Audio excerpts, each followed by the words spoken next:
বর্ষাকালের শেষ দিক, গোধূলি নামছে ধীরে ধীরে।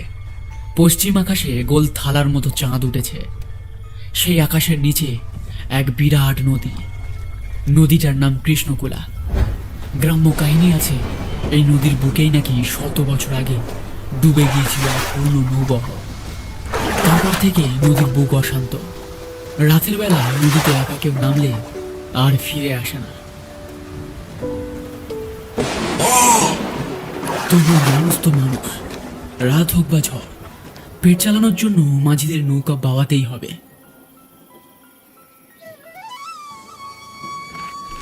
ওই গ্রামের রাস্তা দিয়ে হেঁটে যাচ্ছে রথিন আর ফটিক। দুজনই গোপীনাথপুর গ্রামের ছেলে।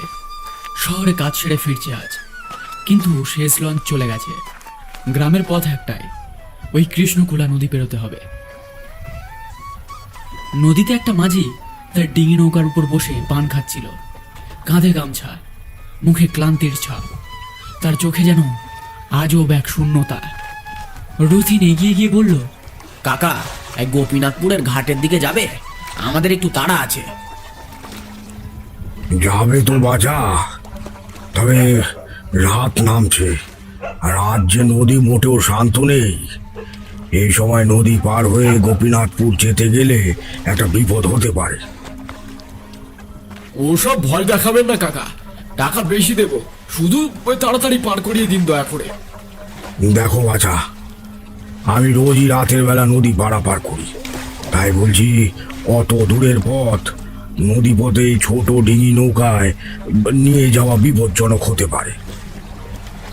আরে কিচ্ছু হবে না কাকা, আমরা তো রোজই লঞ্চে করেই যাই। আজ তো লঞ্চটা চলে গেছে, তাই এ পথে নৌকা খুঁজতে এসে তোমায় দেখতে পেলাম। এখন তুমি ফিরিয়ে দিলে এই রাতের বেলা বাড়িতে পৌঁছাবো কিভাবে বলো তো? বুড়ো মাঝি কিছুক্ষণ চুপ থেকে একটা বাঁকা হাসি দিয়ে বলে ওঠে, উঠে এসো নৌকায়।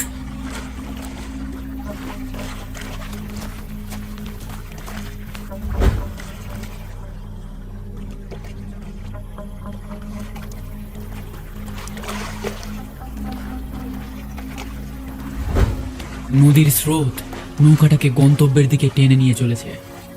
একটা শান্ত পরিবেশ।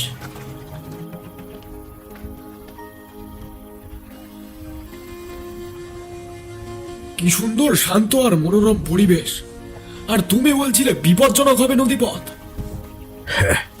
এখন বুঝতে পারছো না? সবে তো একটু পথ এসেছি। নৌকা আগে মাঝ নদীতে যাক, তখন নদী কতটা শান্ত থাকে দেখবো। আচ্ছা কাকা, তুমি এত রাতে এই নদীতে নৌকা বাও, তোমার ভয় করে না? ভয় করতো এক সময়, এখন আর করে না। এখন এই নদী আমার মা বাপ, তাই আর ভয় হয় না। তুমি রোজ রাতে এমন নদী পারাপার করো নাকি? হ্যাঁ, রোজই অপেক্ষায় থাকি, কেউ আসে না আমার নৌকায়। আজ তোমরা এলে। কেন কেউ আসে না কেন তোমার নৌকায়? আমি যে ঠিক মতো চোখে দেখি না বাছা, তাই হয়তো আমাদের গ্রামের কেউ ভরসা করে আমার নৌকায় উঠতে চায় না। বুঝলাম, কিন্তু তাহলে তোমার সংসারটা চলে কিভাবে? সংসার আর করলাম করি, বিয়ে থা করিনি। আপন বলতে ছিল আমার মা, সে তো কবে মরে গেছে। এখন এই নদী আমার মা। তুমি তো নদীতে মাছ ধরতে পারো, এই মাঝিগিরি করে কতই না রোজগার করো, উপরি রোজগারও হবে তোমার। আমি তো এক সময় জেলেই ছিলাম বাছা, এই নদীতে মাছ ধরেই তো দিন কাটতো আমার। রাতের বেলা যখন নির্জন হয়ে যেত, আমি মাছ ধরতে আসতাম। একদিন এক ঘটনা ঘটলো, তারপর থেকে মাছ ধরা ছেড়ে দিতে হলো আমায়। এই সে কি, কি ঘটনা ঘটেছিল? ও জেনে আর কাজ নেই, অনেক আগের ঘটনা।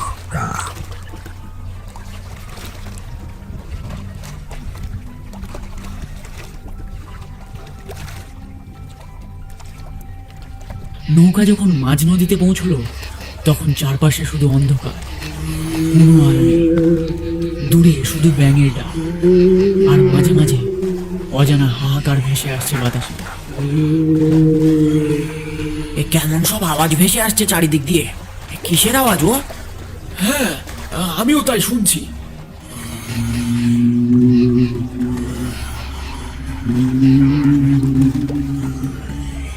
ও একজনের আওয়াজ নয়, অসংখ্য অশরীরীদের আর্তনাদ ওটা। নৌকা মাঝ নদীতে পৌঁছেছে, তাই ভয় দেখাচ্ছ আমাদেরকে? ভয় দেখানো কেন? যেটা সত্যি সেটা বললাম। বিশ্বাস অবিশ্বাস করা তোমাদের উপর।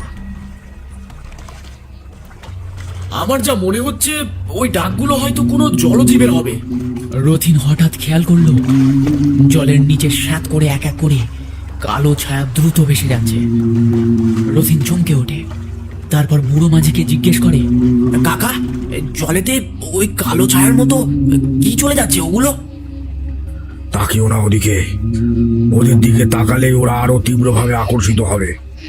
তারপর সুযোগ বুঝে নিঃশব্দে এগিয়ে এসে টেনে নিয়ে যাবে নদীর অতল গহ্বরে। কি সব বলছো? কখন থেকে দেখছি তুমি ভয় দেখানোর চেষ্টা করেই চলেছো। এই নদীতে মাঝিগিরি করতে করতে দেখছি তুমি পাগল হয়ে গেছো হে। বুড়ো মাঝি কোনো জবাব না দিয়ে নীরব হয়ে দাঁড় টানতে থাকে। কিছুক্ষণ পর হঠাৎ একটা ঠান্ডা বাতাস বয়ে গেল। রথিনের গায়ে কাঁটা দিল।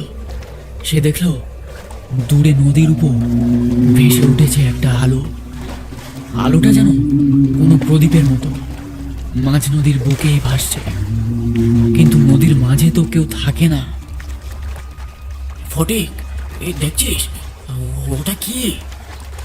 ফটিক চোখ কুঁচকে তাকালো। মুহূর্তের মধ্যে আলোটা 3টে হয়ে গেল, তারপর 6টা, তারপর অগুন্তি। যেন নদীর বুক জুড়ে অজস্র প্রদীপ ভেসে উঠল। হঠাৎ বুড়ো মাঝি কেঁপে ওঠে। ওগুলো প্রদীপ নয়, ওগুলো প্রদীপ নয় গো বাছারা, ওগুলো ওগুলো হলো অভিশপ্ত আত্মা। রথিন আর ফটিক অবাক হয়ে মাঝির দিকে তাকায়। বুড়ো মাঝি হঠাৎ বৈঠা চালানো বন্ধ করে দিল। তারপর কাঁপা কাঁপা কণ্ঠস্বরে বলতে শুরু করে, 100 বছর আগে এই নদীতে রাজা হরিপদ সেনের নৌবহর ডুবে গিয়েছিল। ভরা বর্ষায় ঝড় এসেছিল, কেউ বাঁচেনি, কেউ বাঁচেনি। সেই মৃতদেহগুলো নাকি রাতের বেলায় প্রদীপের মতো না আলো হয়ে ভেসে ওঠে। যারা ওই আলো দেখে অনুসরণ করে তারা তারা আর ফিরে আসে না। এ যুগে এসব বিশ্বাস করার জিনিস নয় কাকা, এগুলো হয়তো জোনাকি। কথাটা শেষ হতেই নদীর বুক থেকে হাহাকার ভেসে এলো, যেন শত মানুষের একসাথে আর্তচিৎকার।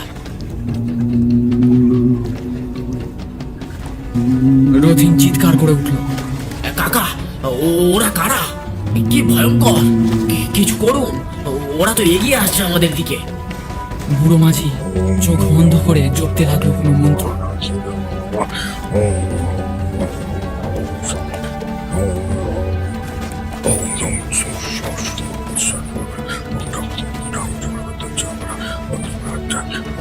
কিন্তু হঠাৎ একটা হাত ওদের অজান্তেই ফটিককে টেনে নিল জলেতে। ঝপাস করে একটা শব্দ, বাঁচাও কাকা, কাকা বাঁচাও ফটিককে, ও যে জলে তলিয়ে গেল, ওকে বাঁচাও দয়া করে। রথিন স্থির হয়ে গেল। তার মনে হলো নদীটা তাকে টেনে নিচ্ছে ভেতরে। বুড়ো মাঝি মরিয়া হয়ে বইটা চালাচ্ছে, কিন্তু নৌকা আর এগোচ্ছে না। হঠাৎ মাঝি গর্জে উঠল, এই তোরা কারা? কি কি চাস তোরা? কি চাস? একটা নতুন ছায়া ধীরে ধীরে জল থেকে মাথা তুলল। তারপর ভয়ঙ্কর কণ্ঠে বলল, আমরা চাই নতুন সঙ্গী।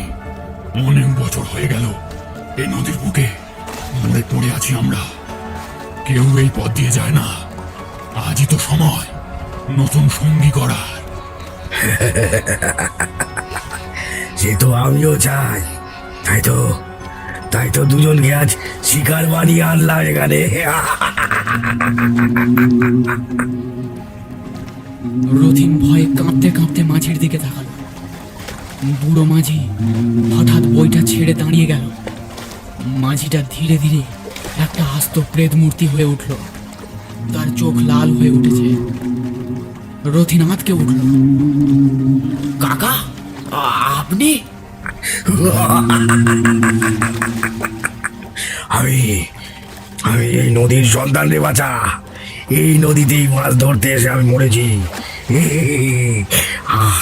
আজ তোদের পালা এসেছে, তুইও মরবি। আমরা তোমার কি ক্ষতি করেছি যে তুমি আমাদের এত বড় একটা বিপদের মুখে ফেলে দিলে?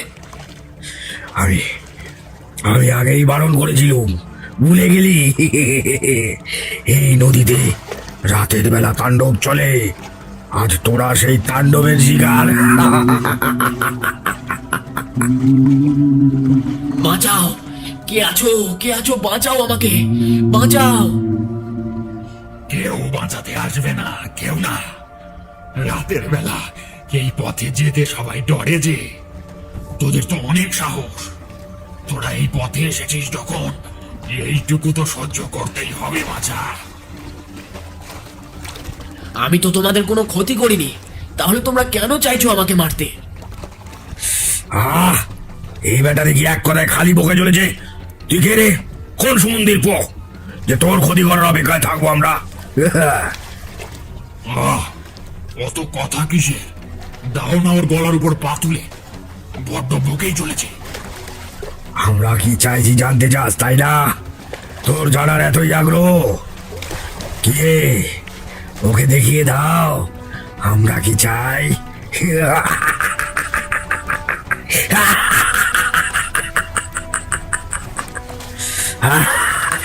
শুধু একবার রথিন দেখল বুড়ো মাঝির চোখে একই প্রদীপের আলো জ্বলছে।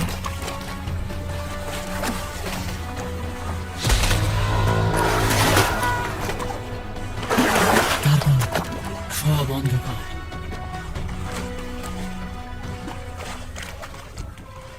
পরদিন সকালে গ্রামের মানুষ ঘাটে এসে দেখে নদীর পাড়ে ভেসে আছে একটা খালি নৌকা।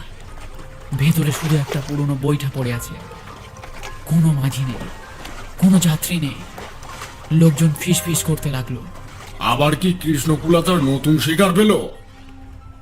নদীর জল তখনও অদ্ভুতভাবে কাঁপছিল, যেন ভেতরে লুকিয়ে আছে অজস্র অশান্ত আত্মা।